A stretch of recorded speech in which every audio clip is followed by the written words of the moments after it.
Mon nom c'est Abaté Akwa Yannick. Je tiens à adresser mes salutations à tous ceux qui regarderont cette vidéo. Aujourd'hui encore, je viens auprès de vous pour partager la parole vivante avec vous, pour partager le salut avec vous. Le monde est en train d'aller vers sa fin. Toutes les prophéties qui avaient été annoncées par la bouche des prophètes, par la bouche du Christ, par la bouche des apôtres, sont en train de se réaliser. L'homme se prépare à subir des choses atroces. Parce que dans les temps qui viendront, les hommes seront cruels. Les hommes s'entretueront. Il y aura des grandes catastrophes naturelles. Il y aura des choses que l'homme n'a jamais vues. Mais une seule issue est réservée à l'homme. Une seule issue peut permettre à l'homme d'être sauvé et ne pas subir toutes ces choses, à savoir la parole de Dieu, à savoir le témoignage de Jésus-Christ. Hormis cela, les hommes seront détruits. Ceux qui n'auront pas accepté la vérité seront détruits. Ils seront consumés par les choses terribles qui s'apprêtent, par la grande désolation. C'est pourquoi en ce temps de la fin, nous devons partager la parole. Tant qu'on peut dire aujourd'hui, nous devons persévérer, nous devons nous exhorter. Nous devons chercher la face de Dieu. Écouter la voix de l'Esprit de Dieu. Au travers de toutes les façons dont elle peut nous parler. Au travers de la lettre, au travers de la nature, au travers de notre propre conscience. Au travers des animaux, l'Esprit nous parle partout. Aujourd'hui, nous venons partager la parole. Et nous allons nous approfondir sur un thème précis, à savoir la tentation. Qu'est-ce que c'est que la tentation? Qui nous tente? Mais avant de commencer, nous allons recommander ce moment à notre Père qui est dans les cieux. Père très saint, toi le Dieu très haut, toi le Dieu tout puissant, mon Dieu, toi qui nous accordes encore à ce moment d'être ensemble, toi qui nous accordes de pouvoir partager ta parole. Mon Dieu, nous te rendons grâce, nous t'élevons, nous t'adorons, nous te magnifions, car toi seul est Dieu. Toi seul est digne de recevoir la louange. Toi seul est digne de recevoir l'adoration. Tu es élevé au-dessus de toutes choses, au-dessus même de la divinité. Abba Père, c'est pourquoi en cette journée, nous te bénissons, car tu es béni éternellement. Tu es digne d'être prêché. Tu es digne d'être glorifié. Tu es digne d'être honoré. Mon Dieu, nul n'est semblable à toi. Et nul ne sera jamais semblable à toi, car toi seul est Dieu. Père très saint, en ce moment précis, daigne nous accorder de partager ta parole véritable, sans aucune chair, mais selon l'Esprit. Au nom du Seigneur Jésus-Christ de Nazareth. Amen. Qu'est-ce que la tentation? La tentation, c'est le fait d'être soumis à une épreuve. En d'autres termes, la tentation, c'est comme une épreuve. Mais maintenant, qui est-ce qui nous tente? Et pour quel but sommes-nous tentés? Jacques, un des hommes de Dieu de l'époque, un des apôtres du Seigneur, a dit quelque chose de très pertinent, inspiré de l'Esprit. Il a dit, Dieu ne peut être tenté par personne, et Dieu lui-même ne tente personne. Mais nous sommes tentés par nos propres convoitises. Par nos propres convoitises. Dieu ne tente personne. Dieu ne met personne à l'épreuve. Mais l'homme lui-même est attiré par ses convoitises. Il est amorcé par ses convoitises. Qu'est-ce que ça veut dire? Ça veut dire que quelqu'un qui n'a plus de convoitise ne peut pas être tenté. Il y a un proverbe du monde qui dit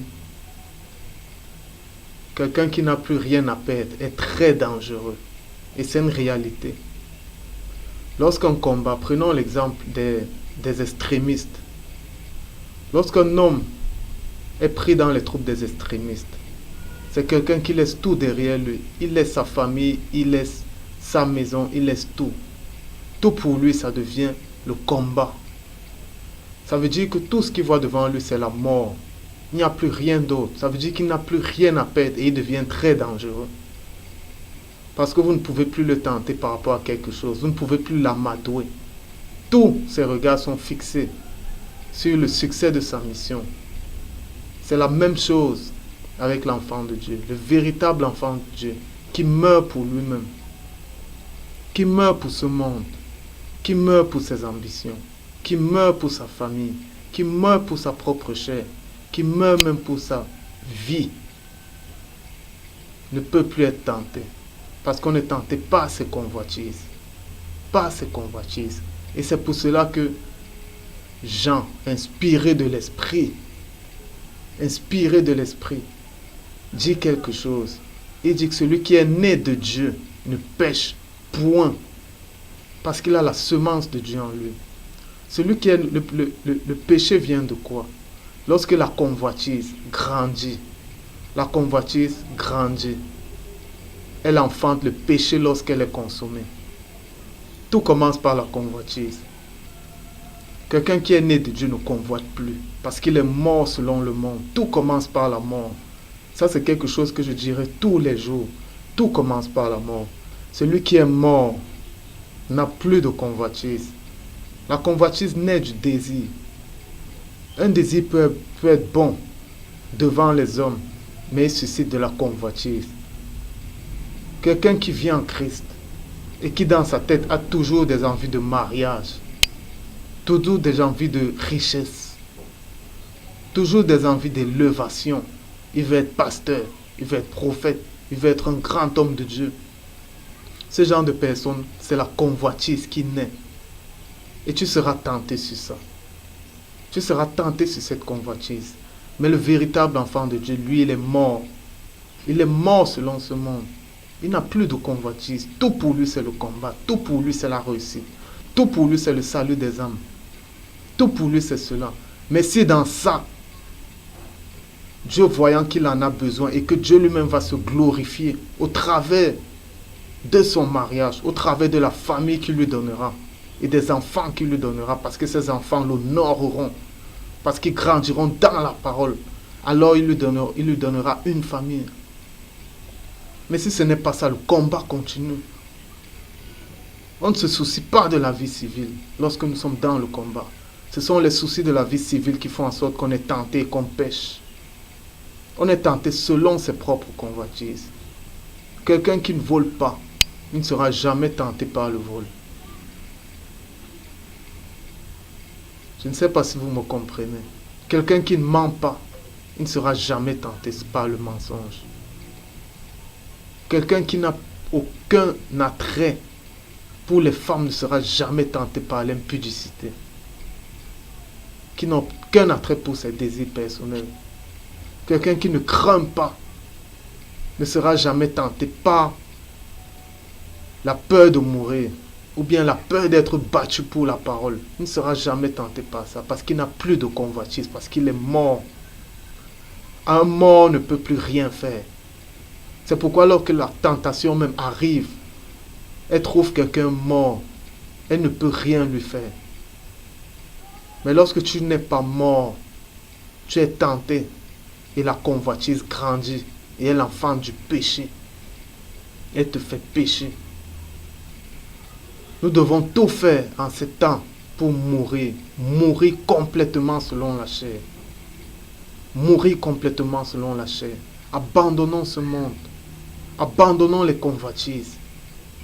Abandonnons les mauvaises pensées. Abandonnons les esclaves de nos cœurs. Abandonnons l'inimitié, l'amertume. Mais soyons libres, soyons lumière. Parce que si on est lumière, on ne peut plus être tenté. La parole de Dieu est vie. Elle vit. Elle vit. La tentation, c'est le fait d'être soumis à une épreuve. Mais l'épreuve, ce sont les hommes eux-mêmes qui font en sorte qu'ils soient soumis à des épreuves. Si tu as encore quelque chose à quoi tu t'accroches, eh bien tu seras soumis à une épreuve. Et cette épreuve sera là pour que tu puisses abandonner cette chose. C'est la parole qui va t'éprouver. C'est l'esprit qui va t'éprouver. L'esprit va t'éprouver pour que cette chose quitte en toi. Mais Dieu n'éprouve personne. C'est parce que tu as quelque chose qui n'est pas bon que tu seras éprouvé. Si tu n'as plus rien de mauvais, alors tu ne seras plus éprouvé. Et ça, c'est la perfection. Et c'est possible dans ce temps-ci d'être parfait. Mais alors, il faut laisser l'esprit travailler en nous. Il faut laisser la parole, le cep, Jésus-Christ, nous tailler, nous émonder, jour après jour. Et ça, c'est par rapport à nos propres iniquités. Quelqu'un qui n'a plus d'iniquité ne peut pas être tenté. Souvent, c'est parce que nous sommes rebelles. On veut garder certaines choses, garder certains désirs, qu'après nous sommes tentés. Lorsque tu es tenté, c'est par rapport à des choses qui restent à changer dans ta vie. Tu ne seras plus tenté sur des choses dont tu as fait le deuil, mais tu seras tenté sur des choses qui t'empêchent d'évoluer avec Dieu. Plus tu évolues dans la montagne, plus tu évolues dans la lumière, il y a des choses qui tombent. Ce sont des choses qui te sont propres. Ce n'est pas Dieu qui te tente. Mais c'est parce que toi-même tu es en train d'enlever des choses. L'esprit est en train de te sanctifier, de te perfectionner. Et il enlève tes convoitises. Quelqu'un qui n'a plus de convoitises, quelqu'un qui meurt ne peut pas être tenté. Il ne peut pas être tenté.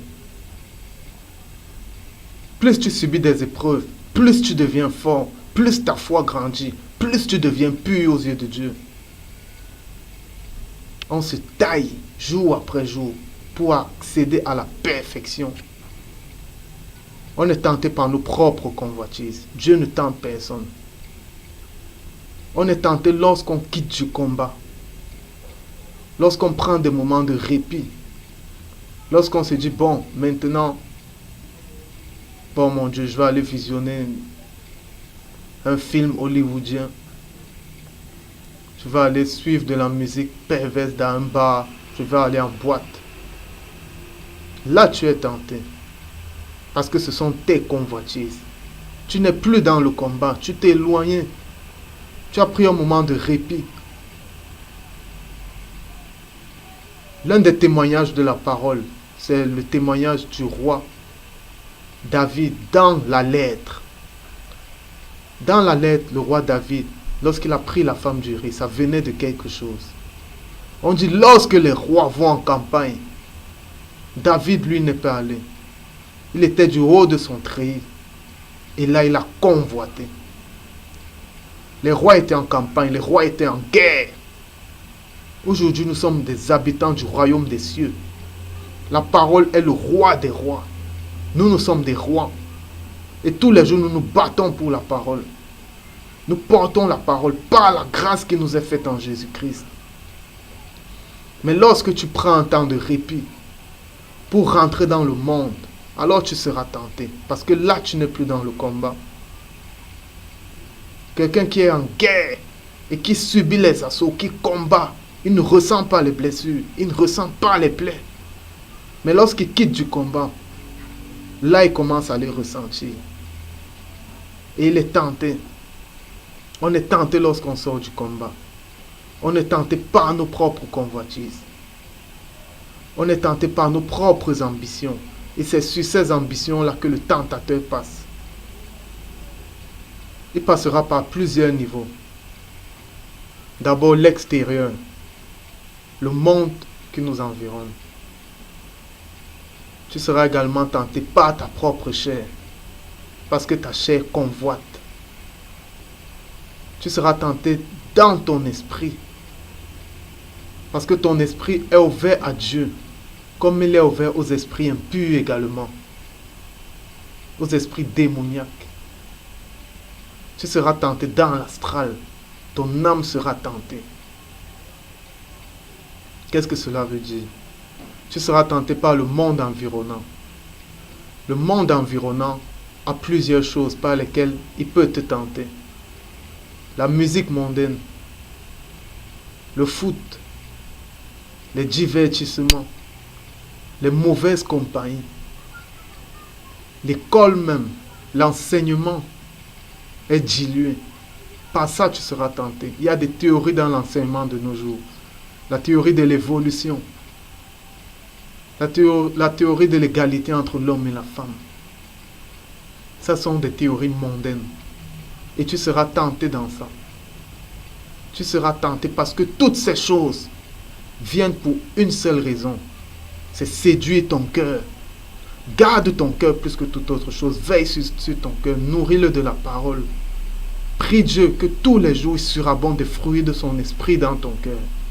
Et qu'il environne ton cœur du bouclier de la parole, du bouclier de sa grâce.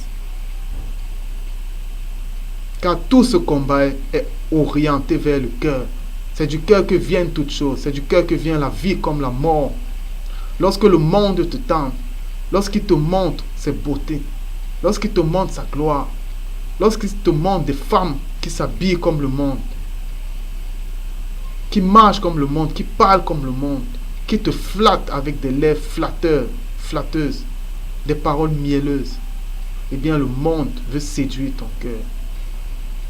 Il veut que tu laisses ces esprits qui sont derrière ces personnes venir habiter dans ton cœur. Il veut que ton cœur ouvre les portes à l'impudicité et accueille l'impudicité. Accueille la cupidité, l'envie d'argent. L'envie d'argent, l'orgueil, s'élever, être vu de tous. C'est ça que le monde veut te donner. La gloire de ce monde. Les richesses, l'orgueil. La boisson, l'ivrognerie, les excès de table, les disputes, les querelles, les violences, les bagarres. Voilà ce que le monde te donne. Veille sur tes yeux, veille sur tes oreilles, veille sur tes narines, veille sur ta bouche. Veille sur tes yeux, que tes yeux ne regardent pas n'importe quoi. Oublie les films sensuels, oublie les séries de vampires, de loups-garous, les séries de magie, les films de magie. Oublie ces choses. C'est une tentation qui vient du diable pour t'amener dans les fruits de la chair. La magie, c'est un fruit de la chair. Harry Potter n'a rien de bon. Le Seigneur des Anneaux n'a rien de bon. Twilight n'a rien de bon. Tout ça sont des tentations. Le football, l'élévation de l'homme. Les stars de foot. L'élévation de l'homme. Après toute ta journée, c'est commenter sur les stars de foot. Combien ils touchent, les femmes qu'ils ont eues. Voilà, ce sont des tentations. Tout, c'est pour séduire ton cœur. C'est ça le combat de ce siècle. Ne regarde pas tout ce qui se passe autour. Tout, c'est ton cœur. On veut séduire ton cœur. Le monde va te tenter. Ta propre chair va te tenter. Fais attention à ce que tu écoutes. Ce que tu écoutes. La musique que tu écoutes. Les musiques de nos jours sont toutes perverses. Même le gospel est pervers. À part certains gospels inspirés de Dieu. Même ça, c'est pervers. Tout, c'est l'orgueil. On veut que tu t'élèves. Mais l'homme qui s'élève est en abomination devant Dieu. Parce que Dieu fait grâce aux humbles. Il fait grâce aux humbles. Fais attention à ce qui entre dans tes oreilles. À ce que tes yeux voient. Fais attention. Fais attention à tes pensées. Quoique nous aurons toujours des mauvaises pensées. Ne leur permets pas d'entrer dans ton cœur et de faire germer le péché. Ne leur permets pas. Combat, résiste au diable et il s'enfuira loin de toi. Maintenant, ta chair, dans ta chair, tu seras tenté. La chair est pécheresse. La chair a le péché en elle-même. Ça veut dire que la chair convoite. La seule chose qu'il est permis à la chair de faire, c'est de manger. Voilà la seule chose. La nourriture a été faite pour le ventre. Les deux vont périr. Mais ça, c'est permis. Il est permis à la chair de se vêtir. Hormis ça, contrôle ta chair et domine sur la chair par l'esprit, par Jésus-Christ. Que Christ vive en toi et qui domine dans tes membres. Qui domine sur tes membres. La chair va te tenter parce qu'elle a ses convoitises. La chair aime ce qui la satisfait. La chair aime les excès de manger. La chair aime l'impudicité. La chair aime se glorifier en elle-même. Mais là encore, c'est ton combat. Veille sur ton cœur. Tu n'es pas seul. Et tu es avec toi le vainqueur des nations. Nous sommes dans un combat où nous sommes déjà gagnants. Parce qu'en Christ, nous sommes gagnants. Christ, c'est la parole de Dieu. La parole de Dieu au-dessus de toute chose. Parce que c'est en elle que tout a été créé. C'est dans la lumière de Jésus que tout a été créé. C'est pourquoi elle est le chef sur toute autorité, sur toute domination. Alors tu n'as plus à craindre. Ne crains pas lorsque ta chair te bouge de partout parce qu'elle veut satisfaire ses convoitises. Parce que tu ne vas pas pécher. Tu es scellé dans le sang de Christ. Tu ne peux plus pécher. Si la lumière, si la parole est arrivée dans ta vie, alors tu ne pourras plus pécher. Parce que la lumière éblouit tout. Et petit à petit, elle te débarrasse de tes convoitises. Tu ne peux plus. Mon frère, tu es sauvé. Tu es sauvé par la parole. Ne limite pas la parole de Dieu, l'esprit et vie. Si la parole est réellement entrée dans ta vie, alors tu ne vas plus pécher. Parce que la parole te libère de toutes tes convoitises. Et fait en sorte que la tentation ne peut même plus arriver devant toi parce que tu es tenté par tes propres convoitises. Et toi, tu n'en as plus parce que tu es mort. La chair va te tenter. Mais si tu es mort pour la chair, ta propre chair ne va pas être détruite, mais elle sera soumise. Elle sera soumise à la loi de l'esprit. Parce que quand l'esprit arrive quelque part, il soumet toutes choses. L'esprit de Dieu est au-dessus de tout. Il soumet toutes choses. Ta chair sera comme un petit enfant qui reste assis, qui se contente de ce qu'on lui donne. Elle n'aura plus le dessus sur rien. Lorsque le monde n'a plus rien à t'offrir, alors il ne pourra plus te tenter. Mais lorsque tu as encore des yeux qui brillent, lorsque tu vois certaines choses, eh bien tu es dans la convoitise. Celui qui n'a plus rien à perdre est très dangereux. Celui qui n'a plus rien à gagner également est très dangereux. Parce qu'il commence à vivre pour le combat et uniquement pour le combat. Il est dangereux cet homme. Tu seras tenté en esprit. Il y a des esprits qui se lient à nous par rapport aux choses qu'on fait, aux objets qu'on amène dans nos maisons, aux relations qu'on a. L'impudicité va toujours vous amener des esprits, des démons. On les appelle les incubes et les succubes. Ils vont vous amener ça, mais ça c'est dans le spirituel. Ça veut dire vous forniquez dans le physique, mais dans le spirituel, vous vous liez également. Dans le spirituel, il y a plusieurs esprits. Il y a des esprits de mort. Il y a des esprits de violence. Il y a plusieurs esprits. Là également, ces esprits viendront vous tenter. Pour les enseignants aussi. Les enseignants seront tentés par des visions fausses, par de fausses révélations, en esprit. En esprit. Surtout ceux qui sont déjà forts physiquement. Étant donné qu'on ne peut plus te tenter physiquement, c'est en esprit qu'on va venir te tenter, que le malin va te tenter, le tentateur va te tenter. C'est en esprit que ces démons succubes, incubes d'impudicité vont venir te tenter. Ce ne sera plus physique. Et c'est ça les couches de nuit lorsque tu succombes. Tu dois être fort spirituellement. Christ doit être présent dans tous les aspects de ta vie. Dans l'esprit, dans l'âme et dans le corps. Ça veut dire que lorsque tu es dans le sommeil, il est avec toi. Et lorsqu'on te tente, il combat avec toi dans le spirituel. Il combat avec toi. Tu seras tenté spirituellement. L'enfant de Dieu qui ne vit pas le spirituel, c'est le religieux. Un enfant de Dieu qui n'est pas conscient dans les nuits, s'il n'a pas de songes, eh bien c'est le religieux. C'est en esprit que les esprits parlent à l'homme. Quand un ange veut te parler, c'est spirituellement. Les visions sont spirituelles. Quoi que tu aies veillé, c'est spirituel, ce n'est pas physique. Les songes sont spirituels et astraux. Ça veut dire qu'on peut venir te donner une fausse doctrine dans ton songe et tu l'acceptes. Si tu l'acceptes, elle va se matérialiser dans le physique. Donc même dans le spirituel, tu dois être protégé par la parole, protégé par le feu dévorant de la parole, et tu ne craindras aucun mal. Dans l'astral, lorsque ton âme est en mouvement, là aussi tu es tenté. On a un cordon d'argent qui relie notre corps à notre âme lorsqu'on dort. Eh bien, tu es tenté à ce niveau également par les gens qui voyagent dans l'astral. Les sorciers, ils utilisent l'astral. Tout ce qu'ils font, c'est dans l'astral. S'ils veulent t'attaquer, c'est dans l'astral. Mais dans l'astral également, Christ est là. La parole est là. Mais tu dois croire en cela. Et tu ne dois pas craindre.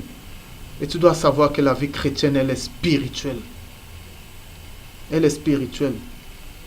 Si pour toi, la vie chrétienne, c'est aller dans les temples tous les jours, vivre selon la lettre, tu n'as aucun songe, tu n'as aucune vie spirituelle, eh bien, pose-toi des questions.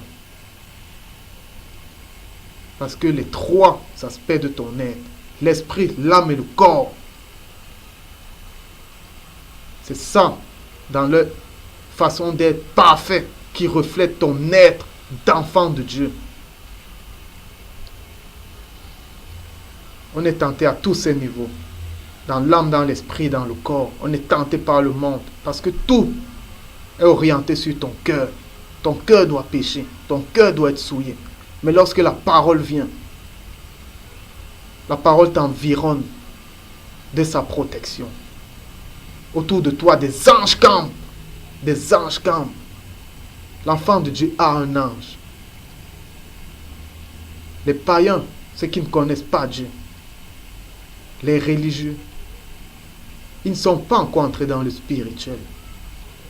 Ils sont dans le physique, comme dans l'ancienne alliance. Elle était physique.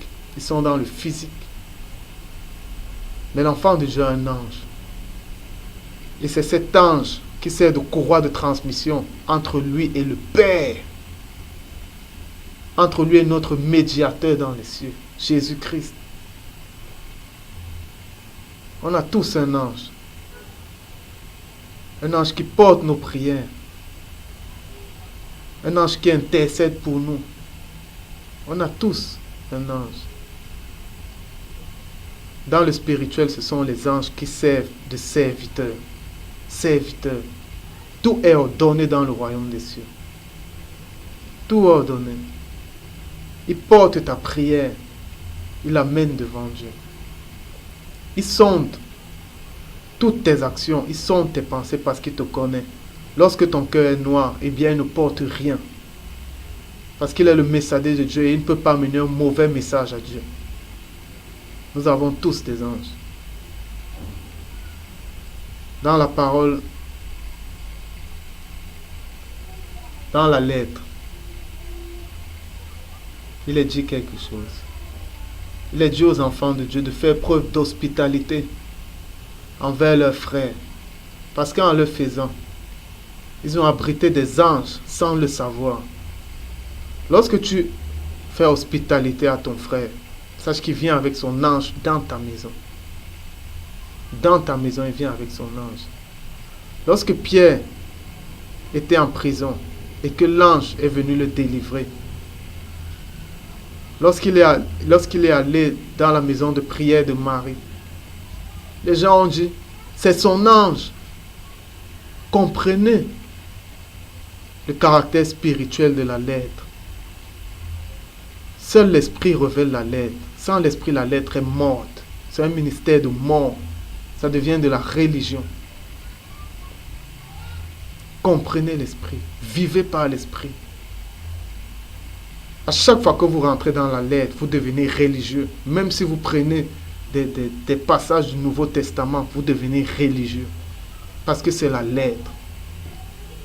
Le Nouveau Testament continue. Les actes des apôtres continuent de nos jours. L'esprit travaille de diverses manières. Dieu a diverses opérations. L'esprit a divers dons. Jésus-Christ a divers ministères. Ne vous limitez pas à ce qui est écrit dans la lettre. Mais allez au-delà. Comprenez l'esprit. Sachez donc que la tentation, c'est nous-mêmes qui sommes tentés par nos propres convoitises. Celui qui ne convoite plus, celui qui est mort, non seulement pour le monde, mais également pour cette chair que nous avons, n'est plus tenté. Parce qu'il n'y a plus de convoitise en lui. La tentation vient quand on sort du combat pour se livrer à des moments de réjouissance. Eh bien, on rentre dans la chair. On dépose nos armes. On dépose la parole. On dépose la foi. On dépose les souliers du zèle. On dépose le casque du salut. Et on va dans la réjouissance. Eh bien, vous avez laissé toutes vos armes. Les armes qui vous protègent. Les armes avec lesquelles vous combattez. Comment vous ne serez pas tenté? Vous serez tenté. Vous serez tenté.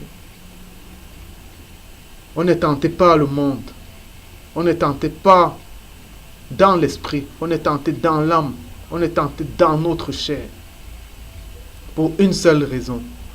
C'est nous ravir la joie que nous avons en Jésus-Christ. La paix que nous avons en Jésus-Christ. C'est pourquoi on doit veiller sur nos cœurs. Chaque jour de nos vies. Veillez. Agrippez-vous à cette grâce. Ne perdez pas la joie. Ne perdez pas votre salut. Mourrez. Parce que celui qui est mort ne peut plus être tenté. Soyez dans le combat. Le combat consiste en quoi? Le combat consiste à être des lumières de Dieu. À aimer son prochain. Non seulement nos frères en Christ. Mais également ceux du dehors. À être des ouvriers de la paix. À donner la paix. À supporter tout le monde. Si quelqu'un te fait quelque chose et que tu as mal, eh bien supporte. Supporte. Et lorsque tu es dans la douleur, offre cette douleur à Dieu comme un sacrifice d'action de grâce. Loue-le alors que tu as mal. Pardonnons-nous les uns les autres. Pardonnons à ceux qui nous ont offensés. En renouvelant chaque jour notre miséricorde. Soyons à l'écoute des plus faibles. Ne nous disputons pas sur des opinions.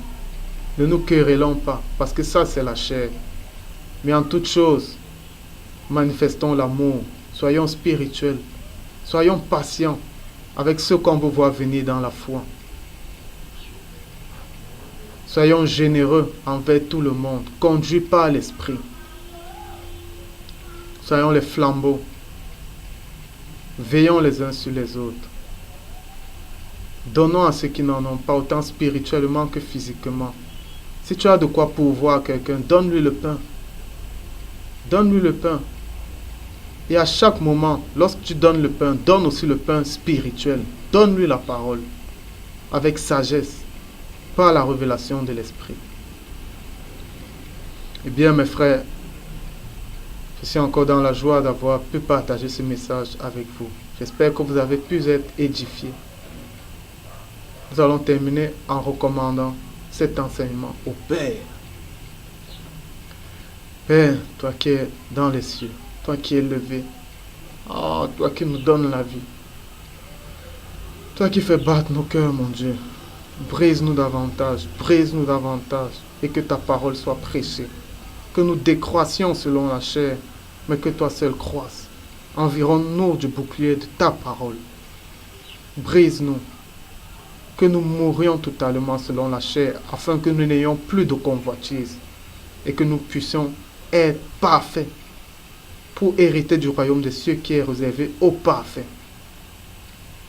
Mon Dieu, soit glorifié, soit honoré, et que la gloire te revienne, non à un homme, mais à toi. Que tu nous conduises par ton esprit, et rien que par ton esprit, non selon la lettre, non selon les hommes, non selon l'art et l'industrie des hommes, mais selon ton esprit, au nom du Seigneur Jésus-Christ de Nazareth. Shalom.